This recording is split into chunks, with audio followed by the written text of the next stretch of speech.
Ooh, arrest me, daddy. Department of Homeland Security officers pushed people out of the driveway and deployed tear gas and pepper bolts. I've never seen a city like this. It's not even, is this in America? They have Antifa gas canisters going off. The left likes anarchy, makes them feel comfortable. A core element. Oh, you don't understand us at all. It's way worse than that. It gets us off. The Democrat Party wants some type of civil insurrection. I want to emphasize again that things have remained peaceful, but you can hear there are some instances where things get a little loud with cars honking. You just right here, for instance. Ladies and gentlemen, I give you Portland, Oregon. That's the anarchy that the American people will not tolerate anymore. That crowd was made up of people of all ages, including children, elderly, and even pets. They were almost immediately met with retaliation. Looks like a whole lot. Oh, look at that. Of violence, lawlessness, if you ask me. One protest. Wait, sorry, what? Even in this one, it's just people standing around. Look at that. You can tell right there. Yeah, violence, lawlessness, anarchy. This is it. Unadulterated anarchy. Yeah, this is the chaos that comes to your streets when the commies are in charge. And they'll need to be put to heel sooner rather than later. One protester who's been dressed in an inflatable frog costume says federal agents pepper sprayed him. They're manufacturing a crisis here, and Portland has done a really good job in the last week of not taking the bait. Antifa's burning down Portland every night. They're taking control of Portland. Keep in mind, this is all happening on less than a single block. Not to mention, I saw the other day, there was like some giant like protests where like all these people in Portland just got naked. Just a whole bunch of naked people just started walking through the streets. And I was like, how does Fox keep doing this thing where it's like, it's out of control, anarchy, they're rioting, they're looting, they're destroying the streets run with blood, they're literally painting their names, writing Antifa and human blood on the walls. And it's like, all right, let's take a look. Just a bunch of naked people, a lot of sagging body parts, more than anything. I mean, you could say that's a crime against humanity, but either way, I don't think that this is what you're saying it is, you know? Not even in the city center. Hundreds of residents in Portland It was the emergency naked bike ride. It's different from the normal naked bike ride. Ah, okay, gotcha. are feeling like they're under siege. We wanted to see the war zone. So we found some coffee on the way and we talked to some really nice people and it's really peaceful. Left-wing terrorists roam the streets free. This is a fallen city. This area, that gay guy's keeping me out. Area is full of people enjoying picnics in the park, out here walking their dogs, getting some drinks and sitting out and enjoying this nice summer evening.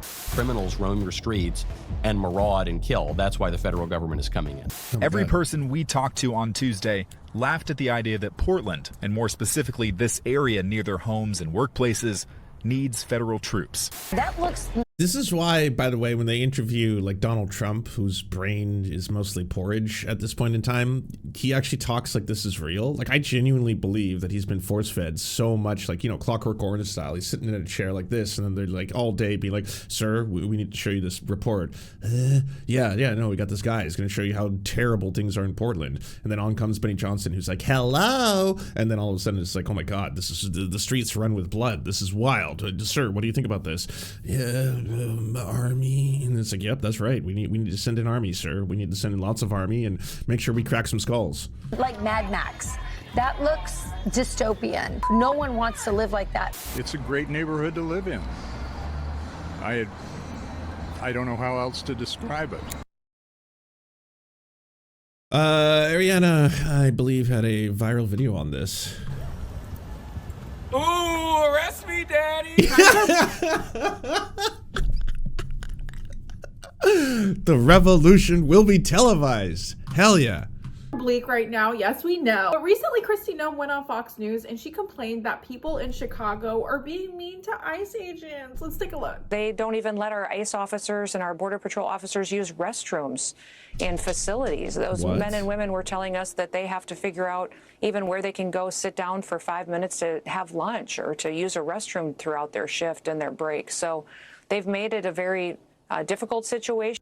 First of all, period Chicago, we see you. This made me go into this little rabbit hole because I wanted to see how people are resisting ICE through funny ways. It turns out people across the nation, like Portland, Chicago, they've been all protesting in their own ways, and they've all been so great. Chef's kiss. Make sure you like, subscribe, comment. I need to pay my bills, okay?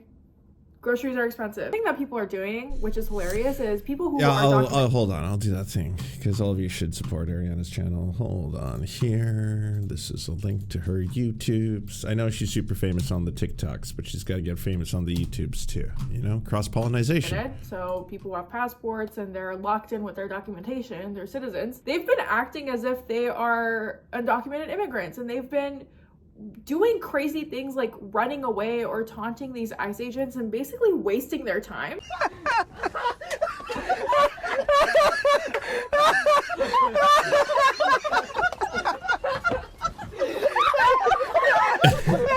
10 out of 10.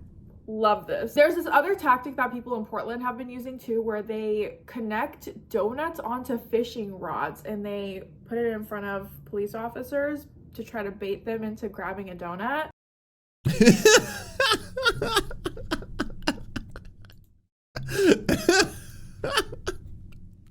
By the way, I don't want to hear anyone saying that they're not taking this seriously. They are taking this seriously, okay? This is a form of civil disobedience, because at the end of the day, like, part of fascism is to remove all joy from the world, right? I mean, it's why fascism needs to be enforced at the barrel of a gun. It's an inherently weak philosophy. It requires the subjugation of imaginary categories, other human beings, and so ultimately you're going to see fascists try and destroy stuff like this. So that's why people are trying to bring joy back into your lives, and that is a many splendid and beautiful thing indeed. This was one of my favorites. So Portland has this whole thing where people are going out in T-Rex costumes and frog costumes. Yeah, I love this. But the frog costume has a whole entire lore attached to it. It was out in protesting in front of an ICE detention center reportedly, and the cops maced his air ventilation area. Very Not only dangerous. did he not leave, he came back again and he started air humping in front of the cops. I don't know how else to explain it. He literally came back and he just, you know, started humping the air. They tried to murder him, but they only made him more powerful. That's what happened. Which, by the way, that is, like, you know, attempted murder. If you're taking someone's air intake valve and you're trying to spray it with mace or stuff like that, you can kill people. But it was weak as fuck. Did you stay in the suit? I did not get out of the suit until like an hour later, baby. Really? Oh yeah, no, this shit was ass, dude. Okay. I didn't even realize I was maced until like 15 minutes later.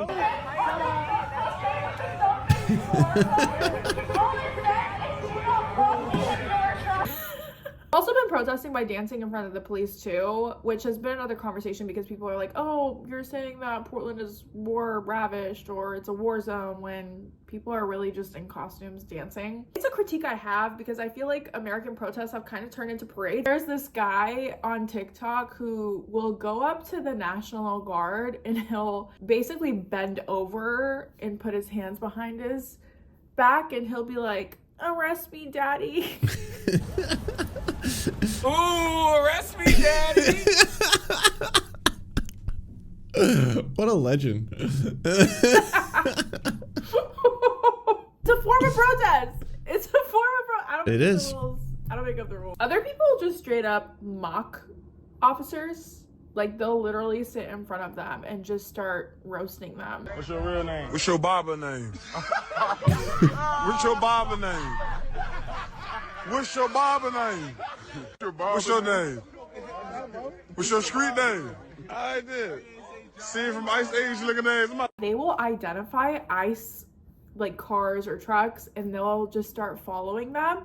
Some of them will even have megaphones and they'll be screaming out of their cars in these megaphones, La migra, this is immigration, you know, pinche madre, you know, whatever they say. Aquí anda la puta migra en el Dodge Durango con las placas de Oregon.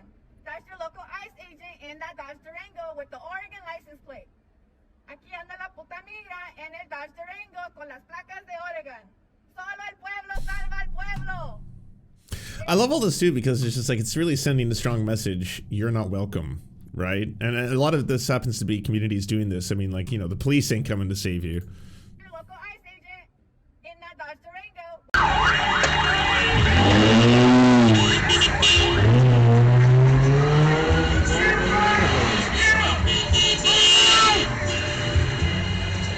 Don't go out doing this and then getting arrested and then blaming it on me, okay? For legal purposes, I have no clue. If you do any of this, do it at your own discretion. I should have probably put this in the beginning of the video, but yeah, I was like, I don't think that counts when you put it at the very end. but whatever. Rochester, New York, there were some construction workers working on a house, and so ICE came out to arrest them. They went on the highest point of the rooftop and they just sat on the roof, right? But then the community in Rochester, New York came out and they rallied for these undocumented immigrants while they were chilling on the highest point of the rooftop. While the ICE agents were, you know, trying to get these immigrants to come down, people slashed their tires. They slashed immigrants. It's a form of protest that we're here for. Others found out where ICE agents are staying at and they use a megaphone to irritate them all night. So much so to the point where they fled their hotels that they're supposed to stay at.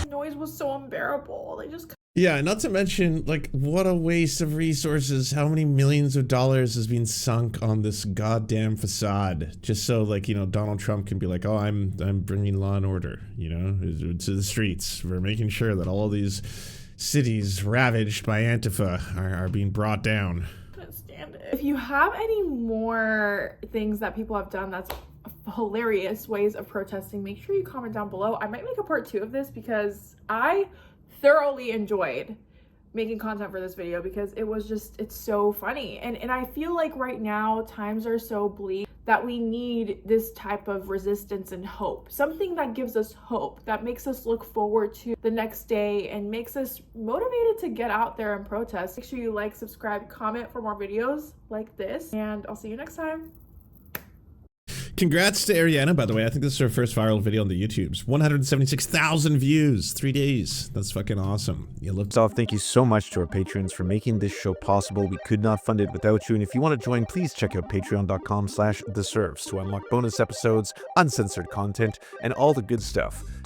Thanks to Anna Loves Riley, Addercap, Bobby Lasers, Cheryl Alvarez, Comrade Junkie, Doug Caddy, Everything Important, Hegbard Salim, Multimondi, Omni, Political Papi, Preston Kroll, Quiet One 85, Riley and Anna, Roller Dragon, Cernicus, Stellar Gwyn, Sebastian Demmel, Tigwick, and Words Greenwood.